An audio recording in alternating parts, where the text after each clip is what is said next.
என் இனிய உறவுகளே, இன்று நாம் இந்த காணொளியில் பார்க்க இருப்பது காஞ்சிபுரம் ஏகாம்பரநாதேஸ்வரர் கோயில் ஆகும். இது 5 பஞ்சபூதங்களில் நிலத்திற்கு உரிய பஞ்சபூதமாக கருதப்படுகிறது. ஏற்கனவே இதே சேனலில் நெருப்பு, காற்று, ஆகாயம் போன்ற பஞ்சபூதங்களுக்கு ஏற்ற தலங்களை பற்றி இதே சேனலில் மற்றொரு வீடியோக்களில் பதிவிடப்பட்டுள்ளது. தங்களுக்கு நேரம் கிடைத்தால் அவற்றையும் பார்த்து தெரிந்து கொள்ளுங்கள். இத்திருக்கோயிலானது தமிழ்நாட்டில் காஞ்சிபுரம் மாவட்டத்தில் அமைந்துள்ளது. இது மிகவும் பழமையான ஒரு கோயிலாகும். சுமார் 1300 ஆண்டுகளுக்கு முன்பு இருந்து கட்டப்பட்ட கோயில் என்றும் சொல்லப்படுகிறது. இப்பொழுது இருக்கக்கூடிய கோயிலுக்கு முன்பாகவே செங்கற்களால் அங்கு பழமையான கோயில் இருந்திருக்கலாம் என்றும் ஆய்வாளர்களால் சொல்லப்படுகிறது. இத்திருத்தலத்தில் உள்ள குளம் என்பது சிவகங்கை தீர்த்தம் என்றும் சொல்லப்படுகிறது. மேலும் இத்திருக்கோயிலில் ராஜகோபுரம் என்பது கிருஷ்ணதேவராயரால் கட்டப்பட்டது என்றும் சொல்லப்படுகிறது. இது 1509ஆம் ஆண்டு கட்டப்பட்டதாகவும் சொல்லப்படுகிறது. தேவாரம் பாடப்பட்ட திருத்தலங்களில் தொண்டை நகரத்தில் கொண்ட இந்த காஞ்சிபுரம் கோயிலையும் குறிப்பிடப்பட்டது. இத்திருத்தலம் பஞ்சபூதங்களில் நிலத்திற்கு பெயர் பெற்ற ஒரு திருத்தலமாகும். இத்திருத்தலத்தின் தலவிருட்ச மரமாக மாமரத்தை குறிப்பிடப்படுகிறது. பல்லவர்கள், சோழர்கள், பாண்டியர்கள் ஆகிய இம்மூவர்களும் இத்திருத்தலத்திற்கு எண்ணற்ற பணிகளை செய்திருப்பதும் திருக்குறிப்பு தொண்டை நாயனார், கலர்சிங்க நாயனார் ஆகியோர்களின் அவதார தலமாகவும் இத்திருத்தலத்தை குறிப்பிடப்படுகிறது. மேலும் சாக்கிய நாயனார் அவர்கள் முக்தியடைந்த தலமும் இத்திருத்தலமாகும். இத்திருத்தலத்திற்கு எண்ணற்ற சிறப்புகளும் உள்ளது. மேலும் இத்திருத்தலத்தில் விஜயநகர மன்னர் அவர்களின் காலத்தில் கட்டப்பட்ட ஆயிரங்கால் மண்டபமும் இத்திருத்தலத்தில் உள்ளது.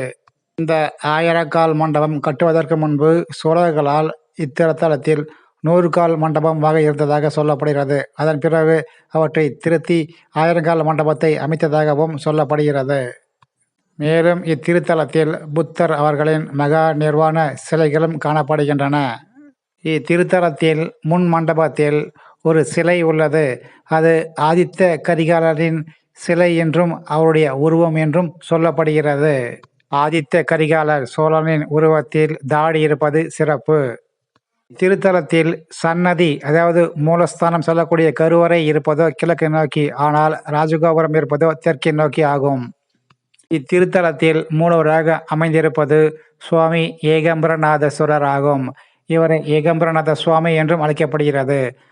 கூடவே தாயார் காமாட்சி, ஏலவார் குழலி அவர்களும் அமைந்திருப்பது இத்திருத்தலத்திற்கு ஒரு சிறப்பாக கருதப்படுகிறது.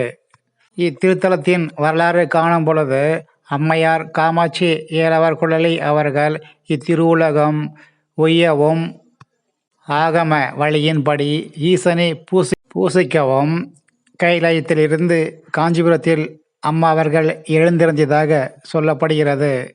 அங்கு கம்பை ஆற்றின் கரையில் முளைத்து எழுந்த சிவலிங்கத்தை அம்மையவர்கள் பூசித்தார்.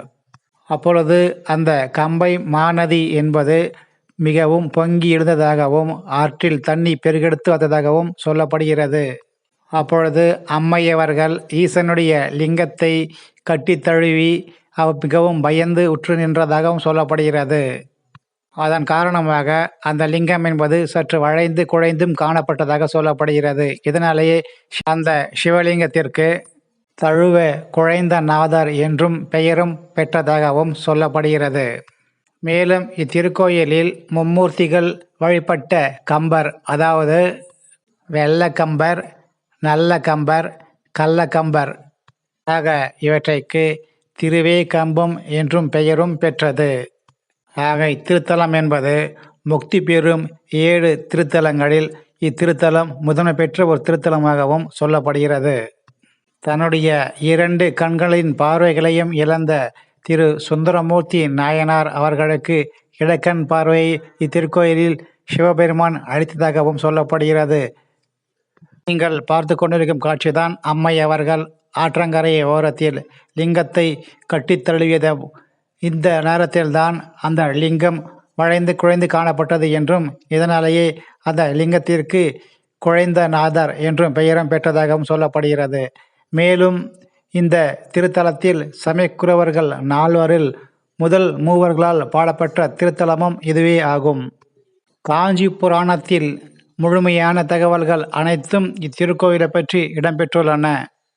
மேலும் இங்கு கருவறையில் உள்ள சிவலிங்கம் என்பது நிலத்திற்கு பெயர் பெற்றதாகும். அதாவது பஞ்சபூதங்களில் நிலத்திற்கு உரிய சக்தியை பெற்ற லிங்கமாக இந்த ஏகம்பநாதேஸ்வரரின் லிங்கத்தை பார்க்கப்படுகிறது.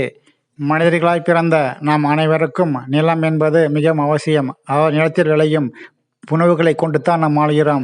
ஆகையால் இந்த உணவில் ஏற்படக்கூடிய சக்தியின் பற்றாக்குறையால் பல்வேறு நோய்கள் உண்டாகிறது. இவற்றை நிவர்த்தி செய்வதற்காக இத்திருத்தலத்திற்கு சென்று வந்தால் அனைத்தும் விலகும் என்பது ஐதீகம். இத்திருக்கோயில் திறந்திருக்கும் நேரம் காலை 7 முதல் மதியம் 12, மாலை 4 முதல் இரவு 8 மணி வரை. திருக்கோயிலில் தினமும் 6 கால பூஜைகள் செய்யப்பட்டு வருகின்றன.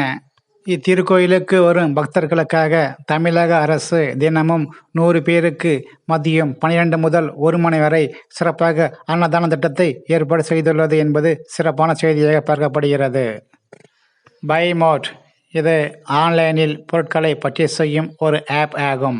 இந்த ஆப் மூலம் தங்களுடைய வீடுகளுக்கு தேவையான அனைத்து மளிகை பொருட்களையும் ஆர்டர் செய்து பெற்றுக்கொள்ளலாம். மேலும் இந்த காணொலிக்கு நீங்கள் புதிய நபராக இருந்தால் இந்த சேனலை நீங்கள் சப்ஸ்கிரைப் பண்ணுங்கள், லைக், ஷேர் மற்றும் கமெண்ட்ஸ் பண்ணுங்கள். இந்த காணொலியை முழுமையாக கண்ட அனைவருக்கும் நன்றிகள் கோடி.